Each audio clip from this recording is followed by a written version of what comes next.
Good morning, Noble Hill family. This is Pastor Dennis here, and I just wanted to get on and make this video, offer you a word of encouragement today. Today is Wednesday, the July 10th, and we will be meeting for our midweek Bible study this evening at 6:30, so I hope to see you there.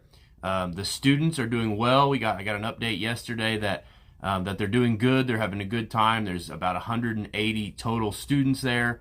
And they're just having a great week of fellowship together. So we're thankful for that. Continue to pray for the students and the leaders who will be there through Thursday, coming home on Friday. So pray for them. But I wanted to just tell you something quickly about something we talked about on Sunday when we've been studying the life of David. One of the live it out points that I mentioned were to maintain a spiritual mindset. Maintain a spiritual mindset, to always be thinking of things in a spiritual way. The battles that you face, or just your life in general, the things that you go through, the options that you have, we should always consider them in a spiritual sense, and that there is some spiritual aspect to them because we are spiritual beings. God created us that way. So I wanted to read you something from my personal Bible study yesterday. As I told you in a previous video, I'm walking through the book of Mark. I'm trying to abide with Christ daily. And this is what he says in Mark chapter 9. He says, "If your hand causes you to sin, cut it off.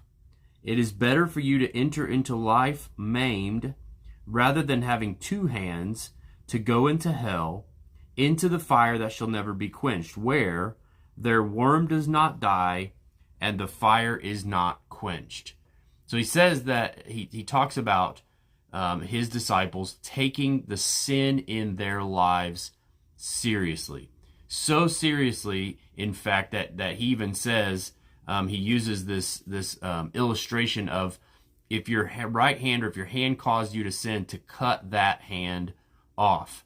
The next few verses, he would go on to say, if your foot caused you to sin, cut your foot off. If your eye causes you to sin, pluck your eye out.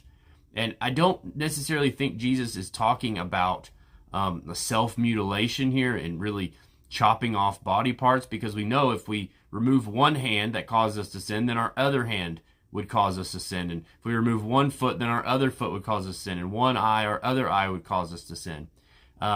We just are sinful by nature, in our nature as beings. It's not just the members of our body that cause us to sin. We would have to cease to exist to cease from sinning. That's just the fact of the matter. So he tells us, though, to take sin seriously, to really think about the things that cause us to sin, and think about and make plans to remove or cut out those things from our lives, to take away the things that would tempt us to disobey or live a life contrary to God's word. So he tells us to take sin seriously there. And I want to also connect it with a passage in Galatians chapter 6. So how do we take sin seriously? How do we avoid the sinfulness in our lives and to deny our fleshly lust? Well, in Galatians chapter 6, Paul says this. He says, "I say then, walk in the Spirit, and you shall not fulfill the lusts of the flesh." Walk in the Spirit, and you shall not fulfill the lusts of the flesh.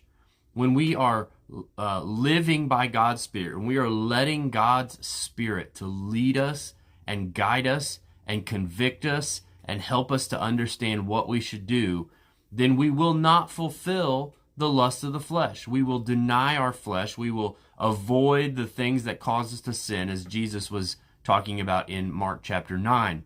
That is how we can maintain a spiritual mindset, by thinking about things in a spiritual way, thinking about every aspect of our life and how it relates to how we can honor and obey God. That is how we maintain a spiritual mindset.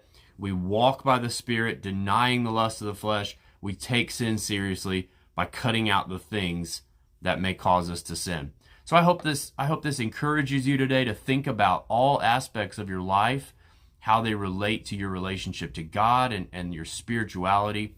As you go throughout your week and you go through the routine moments of life, I pray that you would that you would see those a little bit differently, see those in a spiritual light, and how they can help you become more like Christ or hinder your walk with Christ.